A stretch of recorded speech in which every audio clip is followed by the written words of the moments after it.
नमस्कार साथियों, साहित्य सृजन चैनल में आपका बहुत बहुत स्वागत है। मैं रजनी तिवारी आज बात करने वाली हूँ उत्तराखंड मुक्त विश्वविद्यालय के एमए के पाठ्यक्रम के विषय में। जैसा कि हमने पिछले वीडियो में MAHL 501 हिंदी फर्स्ट सेमेस्टर के 4 यूनिट्स की अलग अलग वीडियोस में बात की थी।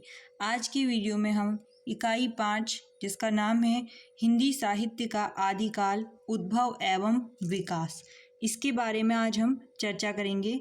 इस वीडियो में हम महत्वपूर्ण प्रश्नोत्तरों के साथ साथ इकाई में जितनी भी महत्वपूर्ण बातें हैं, प्रकरण हैं, उन सब को लेकर चलने वाले हैं। तो वीडियो को आखिरी तक देखिएगा और अगर चैनल पर नए हैं तो प्लीज़ सब्सक्राइब कर मेरा मनोबल बढ़ाने का प्रयास कीजिए। तो आइए बात करते हैं आज के प्रकरण में। इस प्रकरण में हम आदिकाल की अवधारणा और उसके सीमा निर्धारण के विषय में समझेंगे। उसके बाद हम आदिकाल और वीरगाथा काल यानी दोनों एक ही हैं, उसके नामकरण और नामकरण में जो विविधता पाई जाती है उसके विषय में बात करेंगे। और आदिकाल की प्रतिनिधि रचनाओं के बारे में भी हम इसमें बात करेंगे। अभी आप स्क्रीन पर देख पा रहे होंगे कि मैंने 501 MAHL 501 का पहले सत्र का पूरा सिलेबस यहाँ पर दिया हुआ है। जिनके पास नहीं है वो यहाँ से उसे नोट कर सकते हैं। इसमें आप देखेंगे इकाई 4 तक हमने बात की थी। अब 5वीं इकाई है आदिकाल, परिचय एवं स्वरूप, जिसमें हम इसके उद्भव और विकास के बारे में बात करने वाले हैं। तो ये जो आपको स्क्रीन पर दिखाई दे रहे हैं, इन सभी महत्वपूर्ण बिंदुओं पर आज चर्चा होगी। और प्रश्न मैंने इसलिए दिए हैं क्योंकि जो अभी मैं डिस्कशन करने वाली हूँ उसी से इन प्रश्नों के उत्तर आपको मिलने वाले हैं। तो आप लोग ध्यान से इसको देखिएगा। सबसे पहले हम बात करते हैं आचार्य रामचंद्र शुक्ल द्वारा हिंदी साहित्य के काल विभाजन की। आचार्य शुक्ल ने जो काल विभाजन किया था उसमें उन्होंने पहले कालखंड को बोला था वीरगाथा काल, जिसको आगे चलकर हजारी प्रसाद द्विवेदी जी ने संशोधित करके आदिकाल नाम दे दिया गया था। इसकी समय सीमा की अगर हम बात करें, संवत 1050 से 1350 तक के समय को वीरगाथा काल या आदिकाल कहा जाता है, क्योंकि 12 आधार ग्रंथों में से 4 अपभ्रंश भाषा की रचनाएं, जिनका नाम है जयचंद प्रकाश, जय मयंक जस चंद्रिका और हम्मीर रासो प्राकृत पेंगलम, ये जो हैं आधे प्राप्त हैं और आधे ये प्राप्त नहीं हैं। इन्हीं 12 पुस्तकों को आधार मानकर शुक्ल जी ने इस युग को वीरगाथा काल कहा था।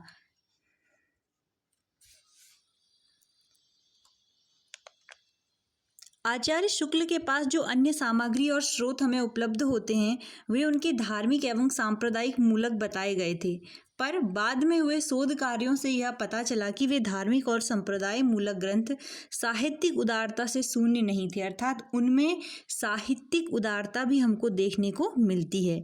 तभी आचार्य हजारी प्रसाद द्विवेदी ने कहा था कि धार्मिक प्रेरणा या आध्यात्मिक उपदेश होना काव्य का बाधक नहीं समझा जाना चाहिए, अन्यथा हमें रामायण, महाभारत, भागवत एवं हिंदी के रामचरितमानस, सूरसागर आदि साहित्यिक सौंदर्य संबलित अनुपम ग्रंथों को भी साहित्य की परिधि से बाहर रखना पड़ जाएगा।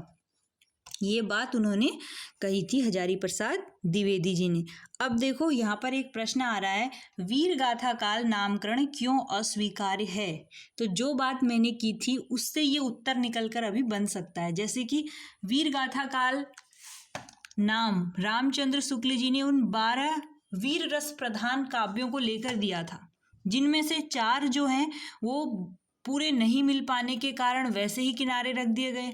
और बाद में जब नए शोध हुए तो उनमें ये मत देखा गया कि जितने भी ये 12 ग्रंथ जो मूल रूप से शुक्ल जी ने जिनका जिक्र किया है, उन ग्रंथों में भी कहीं ना कहीं वीर रस के साथ साथ अन्य रस भी विद्यमान हैं, उनमें भी साहित्यिक बातें, चर्चाएं मौजूद हैं। तो इसीलिए हजारी प्रसाद द्विवेदी जी ने ये कहा कि अगर किसी साहित्यिक ग्रंथ को हम मूलतः धार्मिक और सांप्रदायिक भी कहें, तब भी उनके अंदर साहित्यिक उदारता वाली चीज़ें मिल जाती हैं। ठीक है। जैसे रामायण, महाभारत, भागवत है, सूरसागर है, ये धार्मिक ग्रंथ हैं, लेकिन इनमें भी हमें साहित्यिक वर्णन देखने को मिलता है। तो हम उन्हें पूरी तरह केवल वीर गाथात्मक काव्य या धार्मिक काव्य नहीं कह सकते। तो इसीलिए हजारी प्रसाद द्विवेदी जी ने वीर गाथा काल नाम को अस्वीकार करते हुए इस युग को आदिकाल नाम देने का समर्थन किया था। तो अब मुझे उम्मीद है कि इस प्रश्न का उत्तर खोज पाने में आप सफल हो जाएंगे।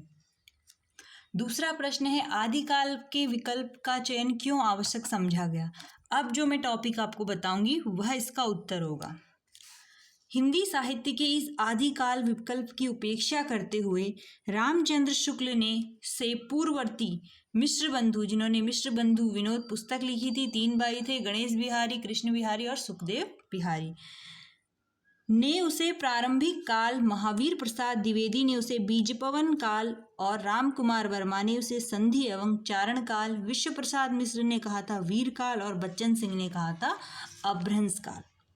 काल विभाजन और नामकरण प्रवृत्ति परक होता है, यह आप समझ चुके हैं, पर यह भी समझना उचित होगा कि ये दो अलग प्रश्न नहीं हैं, मूलतः एक ही हैं। जिस प्रकार रचना की प्रवृत्ति काल विभाजक का आधार है, उसी प्रकार वह नामकरण का भी महत्वपूर्ण आधार है।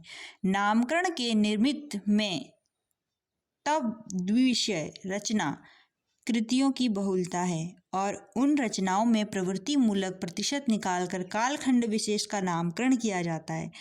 परिवर्ती हिंदी साहित्य इतिहासकारों में सभी एकमत से स्वीकार करते हैं कि आचार्य रामचंद्र शुक्ल का हिंदी साहित्य का इतिहास सर्वमान्य है। कुछ मूल प्रश्नों को छोड़कर शेष संपूर्ण ढांचा लगभग सर्वमान्य है। इसीलिए अब हम आगे बात करेंगे, आदिकाल को इसलिए माना गया क्योंकि आदिकाल में वीरता से संबंधित बातें, धार्मिकता से संबंधित बातें, संप्रदाय से संबंधित बातें, साहित्य से संबंधित बातें, यानी उस युग की सारी बातें उसमें आ जाती हैं। इसलिए हजारी प्रसाद द्विवेदी जी द्वारा दिए गए आदिकाल को ही सर्वश्रेष्ठ मानकर आज के समय में भी इस युग को इस नाम से जाना जाता है।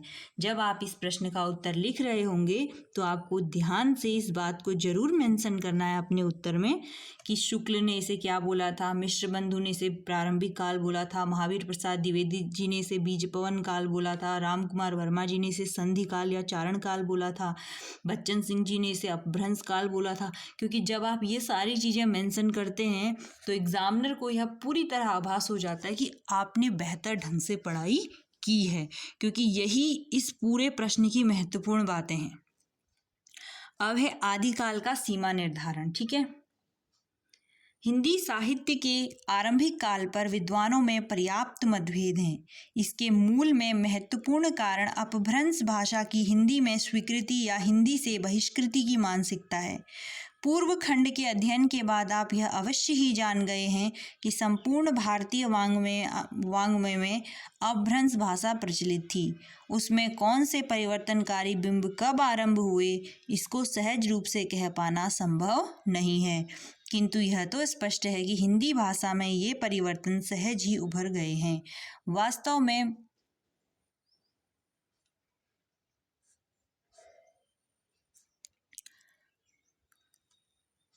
अपभ्रंश भाषा जब परिनिष्ठित और ज़्यादा सुधार हुआ जब उसमें, तो वह साहित्यिक भाषा के रूप में विकसित हुई। तब तक वह जन भाषा से दूर हो गई और उस अपभ्रंश से इतर जन भाषा से ही हिंदी का विकास होता है। तो इस प्रकार ये बात आपकी ध्यान देने वाली है। अब हम बात करेंगे आदिकाल की जो मूल सामग्री है, ठीक है, उसके विषय में बात करेंगे। इससे रिलेटेड भी प्रश्न आ जाते हैं, 1-1 नंबर के प्रश्न आते हैं, मिलान वाले प्रश्न आ जाएंगे।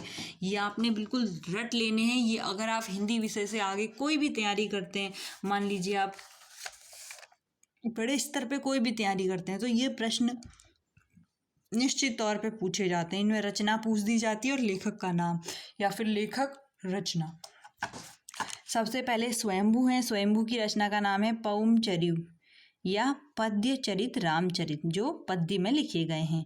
रिट्ठनेमि चर्यु और अरिष्टनेमि चर्यु। पुष्पदंत की रचना है पाय कुमार चरियु या नाग कुमार चरित। ठीक है। हरिभद्र सूरी की जो रचना है वह है नेमिनाथ चरियु या नेमिनाथ चरियु।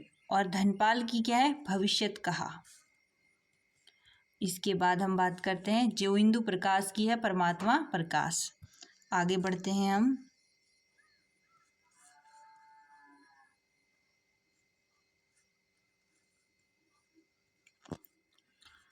राम सिंह की है पाहुण दोहा। सरहापा की है दोहा कोश।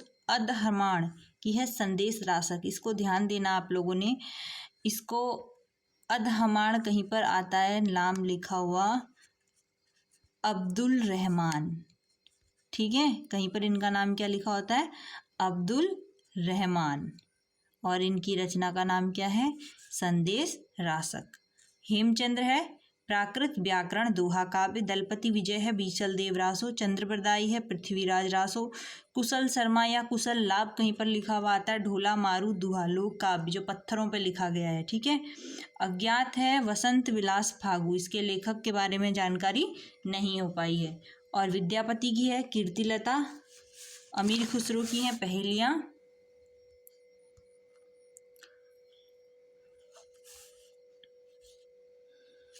अब हम बात करेंगे आदिकाल की जो प्रतिनिधि रचनाएं हैं उनके विषय में। अभी तक आप आदिकाल की उपलब्ध नव्य सामग्री से परिचित हो चुके हैं, यानी जो ऊपर हमने बात की वह आदिकाल की नई सामग्री है। ठीक है। अब इसके अलावा अभी जो हम बात करेंगे ये कुछ लोक कथाएं या प्रेम कथाएं हैं जो आदिकाल की बड़ी ही प्रसिद्ध हैं, जैसे कि पृथ्वीराज रासो, बीसल देव रासो, ढोला मारू रात देहा, विद्यापति का काव्य, अमीर खुसरो की पहेलियाँ, प्राकृत व्याकरण, संदेश रासक, भविष्यत कहा, पाहुण दोहा। अब अगर आपको महत्वपूर्ण लगेगा तो पृथ्वीराज रासो, बीसल देव रासो, ये जितनी भी रचनाएं इनके बारे में इनकी क्या कथा थी मैं अलग से एक वीडियो में आपको बता सकती हूँ अगर आपको इम्पोर्टेंट लगता है तो। अब हम बात करते हैं प्रश्नों की। अब देखिए ऊपर एक प्रश्न है आदिकाल की आधारभूत सामग्रियां क्या हैं, संक्षिप्त टिप्पणी लिखिए। अगर यह प्रश्न आता है तो सिंपल सी बात है आदिकाल की प्रतिनिधि जो रचनाएं हैं और आदिकाल की नव्य रचनाएं जो हैं जो हमने ये बात की यही इस प्रश्न का उत्तर होगा। ठीक है। अब बात करते हैं, सुमेलित कीजिए। पृथ्वीराज रासो किसकी रचना है, चंद्रबरदाई की है। ठीक है। तो पृथ्वीराज रासो जो है वो हमारा होगा चंद्रबरदाई।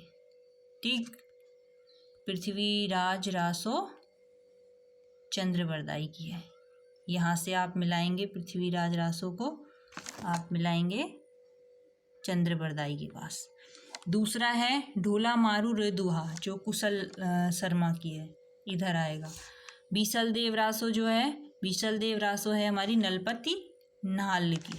ठीक, उसके बाद हम बात करते हैं विद्यापति का काव्य जो बनेगा वो होगा हमारा विद्यापति का। ठीक, पहेलियाँ जो हैं, पहेलियाँ हैं अमीर खुसरो की।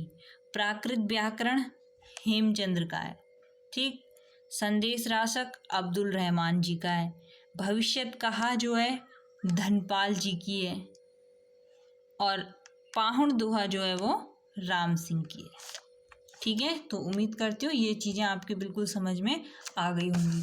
अब हमारे पास 2 प्रश्न हैं जो कि हमारे अभी तक इस वीडियो में हमने जो चर्चा की उनसे हमें इनके उत्तरों को खोजना है।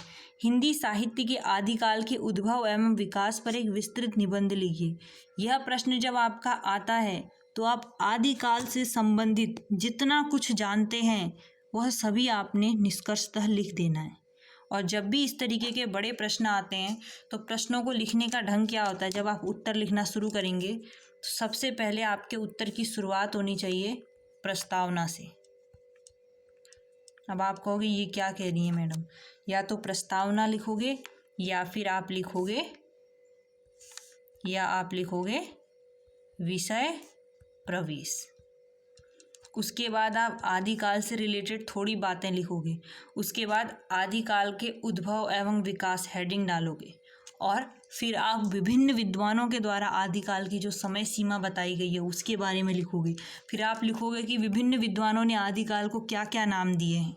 फिर आप आदिकाल की रचनाओं के बारे में लिखोगे, फिर आदिकाल की रचनाओं की विशेषता के बारे में लिखोगे। इस तरह से यह प्रश्न आपका पूरा कंप्लीट हो जाएगा।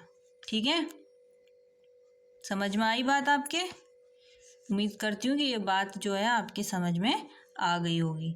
अब हमारा अगला प्रश्न बनता है, आदिकाल की पृष्ठभूमि स्पष्ट करते हुए आदिकाल की प्रमुख रचनाओं का परिचय दीजिए। इस प्रश्न में आप जो बातें ऊपर लिखी हैं वही छोटे रूप में दोगे, लेकिन जो रचनाएं हैं जैसे बीसल देव रासो है, चंद्रबरदाई कृत जो है पृथ्वीराज रासो है, ठीक, और दलपति विजय की है, बीसल देव, बहुत सारी जितनी भी 12 रचनाएं प्रमुख हैं और इसके अलावा गौड़ हैं, उन सब के बारे में थोड़ा थोड़ा आपने उसमें लिखना होगा। अगर आप चाहते हो इस प्रश्न का उत्तर भी विस्तार पूर्वक दिया जाए तो आप मुझे कमेंट करके बताइएगा, नहीं तो मैं इस प्रश्न का अलग से उत्तर बनाकर आपको बता दूंगी। तो आज का वीडियो हम यहीं पर समाप्त करते हैं। समाप्ति से पहले हमेशा की तरह एक छोटी सी आपसे गुजारिश है कि वीडियो पूरा देख लेने के बाद अपनी नैतिक जिम्मेदारी निभाते हुए प्लीज़ लाइक का बटन दबाइए, 2 लोगों को शेयर कीजिए और नए हैं तो सब्सक्राइब कीजिए। धन्यवाद।